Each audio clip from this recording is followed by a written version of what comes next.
आज मैं आप लोगों को सॉलिड स्टेट का थर्ड लेक्चर पढ़ाने जा रहा हूँ। थर्ड लेक्चर में हम लोग को पढ़ना है क्रिस्टलाइन सॉलिड के प्रकार के बारे में। क्रिस्टलाइन सॉलिड का जो टाइप्स है वो 4 तरह का होता है और ये टाइप्स जो है चारों टाइप्स को हम लोग इसके मॉलिक्यूलर इंटरेक्शन या बोलोगे कि कंस्टिट्यूएंट पार्टिकल के बीच इंटरेक्शन के आधार पर क्लासिफिकेशन किया गया है। तो types of crystalline solid on the basis of interaction between constituent particles, और कंस्टिट्यूएंट पार्टिकल के बीच का जो इंटरेक्शन है वो किस आधार पर है, ध्यान दोगे। मॉलिक्यूल या कंस्टिट्यूएंट पार्टिकल एटम हो सकता है, मॉलिक्यूल हो सकता है, आयंस हो सकता है। तो constituent types of crystalline solid में हम लोग पहला टाइप्स ले रहे हैं। इसको 5 तरीका से हम लोग लिखे हुए हैं। इसको कंस्टिट्यूएंट पार्टिकल्स क्या होगा, इसमें नेचर ऑफ इंटरेक्शन क्या होगा, इलेक्ट्रिकल कंडक्टिविटी क्या होगी, वो कैसा कंडक्टर होगा कि इंसुलेटर होगा, मेल्टिंग पॉइंट उसका क्या होगा, और एग्जाम्पल हम लोग लास्ट में लिए हैं। बहुत इंपॉर्टेंट है, इस चार्ट को आप लोग को याद कर जाना है एग्जाम पॉइंट ऑफ व्यू से या बोलोगे कंपटीशन पॉइंट ऑफ व्यू से, बहुत इंपॉर्टेंट है ये। तो पहला है सॉलिड आयनिक सॉलिड। आयनिक सॉलिड में क्या होगा, इसमें जो कंस्टिट्यूएंट पार्टिकल्स होगा वो आयंस होगा। जैसे एग्जाम्पल में लिए हुए हैं हम लोग NaCl, KCl, RbCl। तो इसको जो ब्रेक करोगे तो यहाँ पर तुमको आयन ही मिलने वाला है। जैसे इसको ब्रेक करोगे तो देखो Na+ मिलेगा, Cl- मिलेगा। तो ये पार्टिकल्स है, कंस्टिट्यूएंट पार्टिकल्स, इसी के बीच इंटरेक्शन होगा। और दो आयन के बीच में जब फोर्स लगता है और अपोजिट आयन हो तो अट्रैक्शन फोर्स लगता है। अट्रैक्शन मीन्स दोनों आयन के बीच खिंचाव, ये अट्रैक्शन हो रहा है, लव है दोनों के बीच, तो ये अट्रैक्शन फोर्स लग रहा है। और अट्रैक्शन फोर्स जब लगेगा तो ये दोनों आयन एक दूसरे के क्लोज आएंगे। इस फोर्स को हम लोग को फिजिक्स में भी पढ़ना है, Coulombic force of attraction, Coulombic force of repulsion. तो यहाँ पर ये जो अट्रैक्शन का फोर्स है इसका नाम एक और दे देते हैं हम लोग, इलेक्ट्रोस्टैटिक्स फोर्स। तो यहाँ पर लिखा हुआ आयनिक इंटरेक्शन है, ये आयनिक इंटरेक्शन, आयन के बीच का इंटरेक्शन है। तो कूलम्बिक फोर्स ऑफ अट्रैक्शन या बोलो इलेक्ट्रोस्टैटिक्स फोर्स ऑफ अट्रैक्शन। ध्यान दोगे, ये जो है आयनिक, जैसे NaCl है, नमक बैग बोरा में रखा हुआ, उसमें करंट फ्लो नहीं करेगा। लेकिन उसी नमक को थोड़ा सा एक चुटकी नमक जो है पानी में मिला दो, एक को सॉल्यूशन बना दो, फिर देखो कंडक्टिविटी हो जाएगी। जैसे प्योर वाटर होता है, डिस्टिल वाटर जो बैटरी में देते हैं, उसमें इलेक्ट्रिसिटी पास नहीं करता। इलेक्ट्रिसिटी मेनली 2 कारण से इलेक्ट्रिसिटी पास करता है। एक, इलेक्ट्रॉन के फ्री होने के कारण, जब इलेक्ट्रॉन मूव कर रहा हो, मूवमेंट हो इलेक्ट्रॉन के बीच, तो इलेक्ट्रिसिटी पास करता है। दूसरा, आयन के मूवमेंट के कारण इलेक्ट्रिसिटी पास करता है सॉल्यूशन में।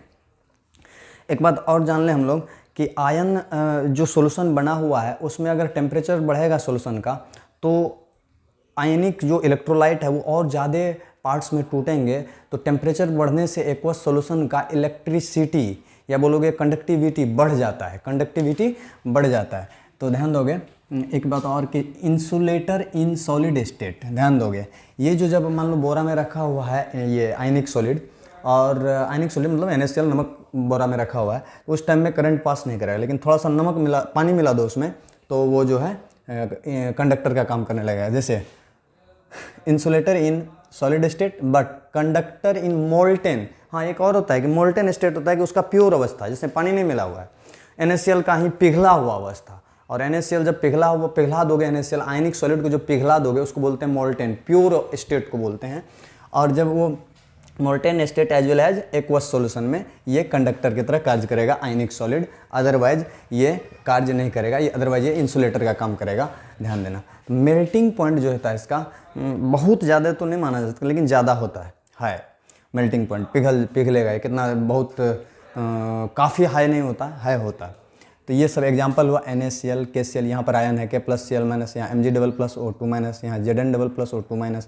ये fluoride structure, anti fluoride structure Ca, हम लोग को पढ़ना है इन सब चीज़ों को आगे, इसको भी पढ़ना है बड़ी डिटेल में NaCl के स्ट्रक्चर को। तो Ca++2F, ये माइनस है, ये KMnO4, हम लोग ये K2Cr2O7, यहाँ तक Cr भी है इसमें, यहाँ ध्यान दोगे। ये हो गया, ये हम लोग आयनिक इंटरेक्शन। यहाँ देखते हैं कोवेलेंट सॉलिड को, कोवेलेंट सॉलिड को देखो, ध्यान दोगे यहाँ पर लिखा हुआ नेटवर्क सॉलिड, ये नाम से ही स्पष्ट है। कोवेलेंट सॉलिड जितने भी होंगे, कोवेलेंट सॉलिड में जो स्ट्रक्चर बनेगा कोवेलेंट सॉलिड का, वो नेटवर्क लाइक स्ट्रक्चर बनता है, बहुत बड़ा बड़ा जाल की तरह। तो इसलिए अलग से नाम रख दिया गया नेटवर्क सॉलिड। इसमें जो कंस्टिट्यूएंट पार्टिकल्स होंगे वो होंगे एटम्स। कोवेलेंट इंटरेक्शन होता है यहाँ पर, कोवेलेंट बॉन्ड हम लोग बड़े हुए हैं, म्यूचुअल शेयरिंग से बनता है। जब दो वेव का कंस्ट्रक्टिव इंटरफेरेंस होता है तो ये म्यूचुअल शेयरिंग से कोवेलेंट बॉन्ड बनता है, या तो बोल देंगे कोवेलेंट बॉन्ड या कोवेलेंट इंटरेक्शन। ये इंटरेक्शन का नाम पूछ दे तब कोवेलेंट कंपाउंड में। यहाँ तक ध्यान दो, ये इंसुलेटर होता है। कोवेलेंट कंपाउंड जितने भी होते हैं सारे के सारे इंसुलेटर होते हैं, लेकिन कुछ कुछ कोवेलेंट कंपाउंड पाया गया कि वो इंसुलेटर नहीं कंडक्टर का कार्य करता है, जिससे ग्रेफाइट, उसको एक्सेप्शन के तौर पर हम लोग ले लेंगे। एक्सेप्शन इसीलिए बोल रहे हैं क्योंकि उसमें कार्बन में हम लोग को अभी पढ़ना है, कार्बन में जो स्ट्रक्चर होता है कार्बन का, उसमें एक कार्बन 4 अदर कार्बन से जुड़ा हुआ रहता है, लेकिन ये ग्रेफाइट में एक कार्बन सिर्फ 3 कार्बन से जुड़ा हुआ रहता है, तो उसका एक इलेक्ट्रॉन फ्री रहता है, वैलेंस इलेक्ट्रॉन, और वो इलेक्ट्रॉन मूव करता है जिसके कारण इलेक्ट्रिसिटी पास करता है ग्रेफाइट में। तो यहाँ पर हम लोग ये देखिए ग्रेफाइट जो एक्सेप्शन में लिए हुए हैं, वेरी हाई होता है इसका, ध्यान दोगे इसका वेरी हाई क्यों होगा, इससे ज़्यादा मेल्टिंग पॉइंट इसका होगा, क्यों, तो उस चीज़ को समझो। यहाँ पर बहुत सारे नेटवर्क लाइक स्ट्रक्चर जब है तो बहुत सारे बॉन्ड बन रहे होंगे, कोवेलेंट बॉन्ड, और कोवेलेंट बॉन्ड बहुत मजबूत होता है, और बहुत सारे नंबर ऑफ बॉन्ड्स का संख्या यहाँ पर काफ़ी ज़्यादा हो जाएगा। तो हम लोग को पता होनी चाहिए कि जितना ज़्यादा बॉन्ड फॉर्म होता है उतना ज़्यादा वो कंपाउंड जो है वो ज़्यादा स्टेबल होता है, क्योंकि जितना ज़्यादा बॉन्ड बनेगा वहाँ से उतना ज़्यादा एनर्जी रिलीज होगा, और जितना ज़्यादा एनर्जी रिलीज होगा उतना ज़्यादा स्टेबल होगा वो कंपाउंड। तो यहाँ पर स्टेबल होगा कंपाउंड ये काफ़ी ज़्यादा, तो यहाँ पर मेल्टिंग पॉइंट भी इसका काफ़ी ज़्यादा हो जाएगा। जैसे सिलिकन, ये SiO2 सिलिकन ऑक्साइड, क्वार्ज बोलते हैं इसको, बहुत इंपॉर्टेंट एग्जाम है 12th व्यू से। तो इसमें जो है ये भी नेटवर्क लाइक स्ट्रक्चर होता है। डायमंड, इसका भी नेटवर्क लाइक स्ट्रक्चर होता है। Silicon carbide network like structure. ALN aluminium का है नाइट्राइड। तो ये कार्बन, ग्रेफाइट, इन सबको हम लोग याद रखना है। ये एग्जांपल, ये इससे इलेक्ट्रिसिटी पास करता है और इन सब से इलेक्ट्रिसिटी पास नहीं करता है। ये सब इंसुलेटर है, सिर्फ ये कंडक्टर है, तो ध्यान देना। हम लोग इसका यूज भी करते हैं लुब्रिकेंट में, जो मशीन में ग्रीस लगाया तो उसमें देते हैं। उसके बाद इसका यूज करते हैं बच्चा सबको पेंसिल लिखने के लिए, तो उसमें इसलिए बोलते हैं बच्चा को कि पेंसिल को किसी स्विच वाला ये बोर्ड में मत लगाओ, तो करंट मार देगा दोनों तरफ से अगर छिला हुआ है। तो ये हो गया, ये ग्रेफाइट है, ग्रेफाइट में इलेक्ट्रिसिटी पास करता है। उसके बाद आ जाते हैं मेटालिक सॉलिड। मेटालिक सॉलिड बहुत इंपॉर्टेंट चीज़ है, ये हम लोग पहले भी पढ़ते हैं, एटम 11th में पढ़ते हैं। ये एटम्स होगा इसमें, कंस्टिट्यूएंट पार्टिकल्स, और मेटालिक इंटरेक्शन होगा यहाँ पर। मेटालिक इंटरेक्शन, मेटल के बीच इंटरेक्शन होगा, मेटालिक बॉन्ड बनेगा। तो ध्यान देना यहाँ पर कैसे मेटालिक बॉन्ड बनता कैसे है, बहुत आदमी को नहीं पता होता है कि मेटालिक बॉन्ड कैसे बनता है। ध्यान देना, मेटल जहाँ भी होगा उसका वैलेंस इलेक्ट्रॉन जो होता है वो फ्री होता है, वो इधर उधर घूमते रहता है। तो मेटल का वैलेंस इलेक्ट्रॉन मान लेते हैं कि इसका है, ये इलेक्ट्रॉन ये इधर उधर घूम रहा है। आयरन का डबल प्लस ऑक्सीडेशन स्टेट में, तो एक आयरन का 2 इलेक्ट्रॉन निकला हुआ है। ये इलेक्ट्रॉन इधर उधर मूव करते रहता है, एक बादल की तरह झुंड में जा रहा है, कहीं पर इधर इंटरेक्शन जिधर उस पर लग रहा है फोर्स उधर जा रहा है। साथ ही साथ ये प्लस आयन जो है, प्लस चार्ज, ये भी यहाँ पर रहता है, और ये भी क्लाउड रहता है। प्लस चार्ज का जो ग्रुप होता है इसको बोलते हैं colonel.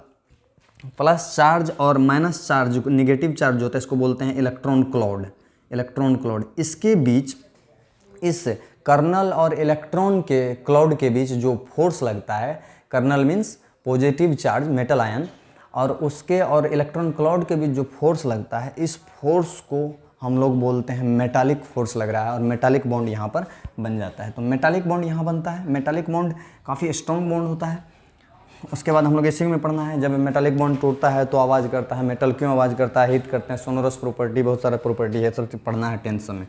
Conductor in solid as well as molten state, metal को पिघला दो तब भी, और मेटल जब सॉलिड है तब भी वहाँ से इलेक्ट्रिसिटी पास करता है। जैसे हम लोग वायर बनाते हैं एल्युमिनियम का या और भी चीज़ का, इसका मेल्टिंग पॉइंट थोड़ा सा ज़्यादा हाई तो नहीं, लेकिन थोड़ा सा हाई होता है, ध्यान दोगे।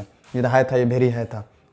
आगे आ जाइए, एग्जाम्पल ले लेते हैं, जितना भी मेटल है सब ले लो, आ जाए यहाँ पर। ये कर्नल, ये तो हम लोग देख ही गए, ये कर्नल के बीच में। हाँ, एक चीज़ और है कि मेटालिक वायर जो होता है, वायर मेटल का, इसमें टेम्परेचर बढ़ेगा, हीट होगा तो वायर, तो कहता है कि कंडक्टिविटी घट जाता है। क्यों, तो ध्यान देना, इस चीज़ को हम समझा देते हैं कि जब टेम्परेचर बढ़ेगा वायर का, तो टेम्परेचर बढ़ने के बाद क्या हो जाता है, पहले तो इलेक्ट्रॉन ही सिर्फ मूव कर रहा था इधर उधर, और ये मेटालिक आयन जो है ये अपने जगह पर था, ये इलेक्ट्रॉन मूव कर रहा था।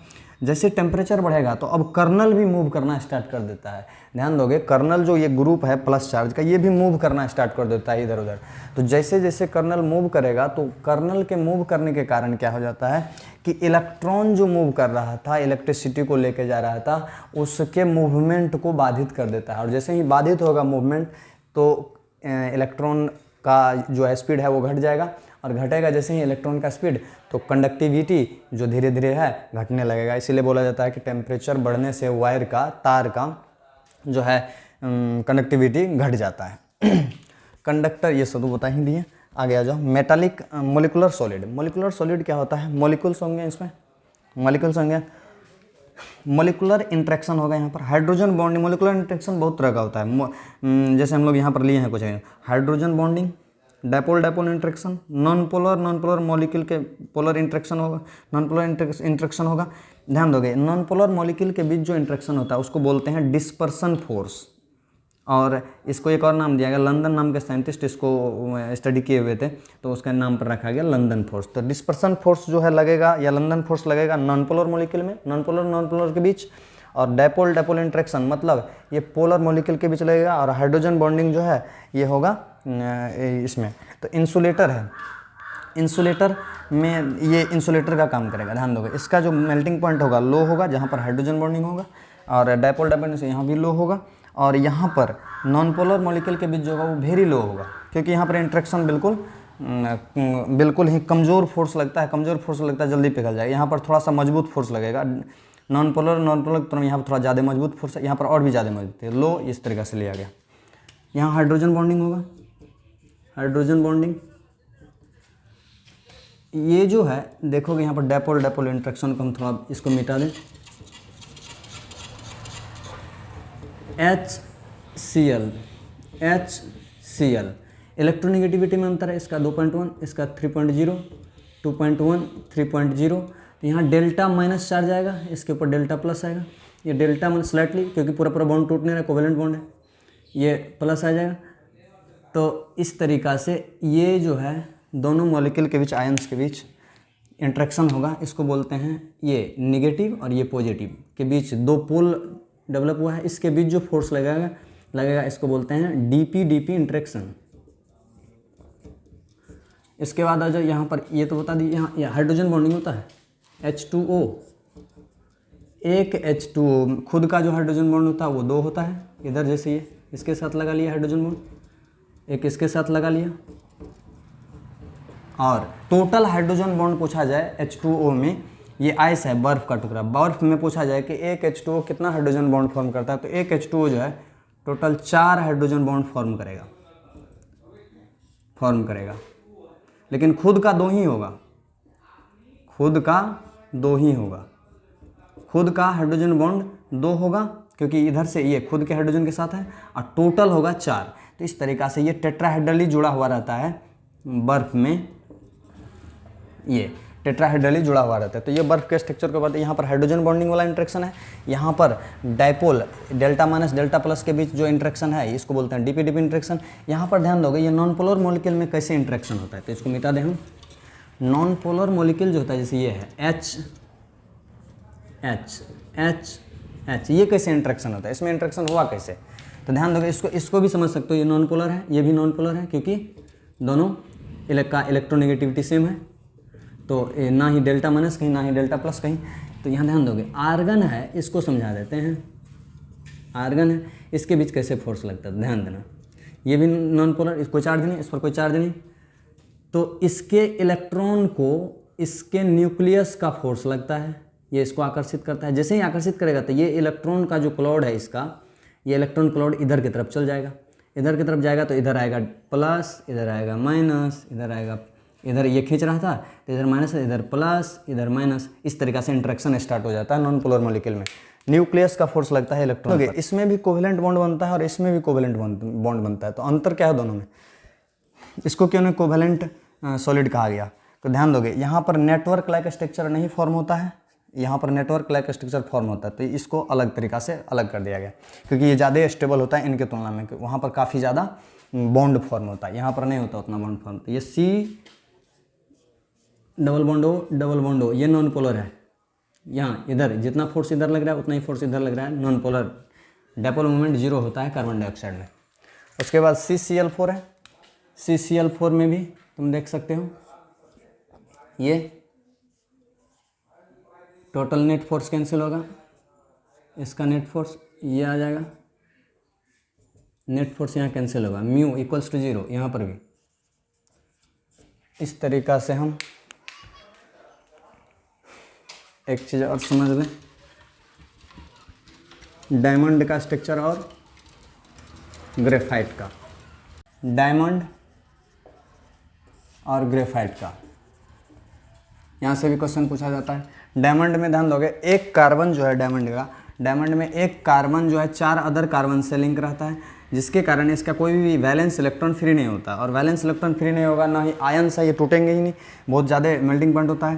तो जब ये टूटेंगे ही नहीं तो यहाँ से कंडक्टर का वर्क नहीं करेगा, क्योंकि आयन कंडक्टिविटी जो होता है इलेक्ट्रॉन के मूवमेंट के कारण होता है, यानी तो आयन के मूवमेंट के कारण। तो यहाँ पर जो है इलेक्ट्रिसिटी पास नहीं करेगा, तो डायमंड जो होता है ये कंडक्टर नहीं होता है, इंसुलेटर बोलोगे। इसमें कार्बन का जो है प्रसंकरण हाइब्रिडाइजेशन जो है कार्बन का, एक कार्बन के अलोंग 4 सिग्मा बॉन्ड है, तो इसको बोलते हैं ये टेट्राहेड्रल होगा। sp3 हाइब्रिडाइजेशन, बॉन्ड एंगल वहीं 109 डिग्री 28 मिनट के आसपास। इस तरीक़ा से ये हो गया। इसमें एक चीज़ और पूछा जा सकता है कि ज्योमेट्री कैसा आएगा इसका, ये आ जाएगा टेट्राहेड्रल, और टेट्राहेड्रल हो जाने के कारण शेप दोनों चीज़ वही हो जाएगा। यहाँ पर आ जाओ, ये हेक्सागोनल शीट में लेयर में फैला हुआ रहता है, ग्रेफाइट जो हेक्सागोनल शीट में फैला हुआ रहता है। इसमें इलेक्ट्रॉन जो है सभी कार्बन का एक इलेक्ट्रॉन, उसके वैलेंस इलेक्ट्रॉन जो है वो फ्री रहता है, और ये इलेक्ट्रॉन फ्री होने के कारण ये जो है कंडक्टिविटी इसका हो जाता है। यहाँ पर ये कंडक्टर होगा, कंडक्टर। ध्यान दोगे यहाँ पर बहुत सारे लेयर होते हैं, एक लेयर दूसरे लेयर पर स्लाइड करते रहते हैं, फिसलते रहता है, जिसके कारण इसका यूज हम लोग करते हैं लुब्रिकेंट में। ये बीच का फोर्स जो होता है, 2 लेयर के बीच का फोर्स काफ़ी वीक होता है, वंडरवाल फोर्स। जैसे 2 कागज़ के 2 पेज के बीच में फोर्स लग रहा है, उसको बोलते हैं, बड़ी कमज़ोर फोर्स होता है। तो ये कंडक्टर होगा। यहाँ पर हाइब्रिडाइजेशन पूछा जाए कार्बन का, तो एक कार्बन एटम जो है सिर्फ 3 बॉन्ड बनाया हुआ है, एक सिग्मा इधर, एक सिग्मा ये, एक सिग्मा ये, सभी प्रत्येक कार्बन का जो हाइब्रिडाइजेशन वो sp2 हो जाएगा, और sp2 हो जाने के बाद यहाँ बॉन्ड एंगल 120 के आसपास होगा, 120 डिग्री। तो ये सब क्वेश्चन पूछा जा सकता है। ये जो है तुम लोगों को NCERT में भी दिया हुआ दोनों स्ट्रक्चर 10th में भी पढ़ना है इसको बड़ी डिटेल में, तो इन चीज़ों को तुम लोग नोट कर लोगे अच्छा से। इसी के साथ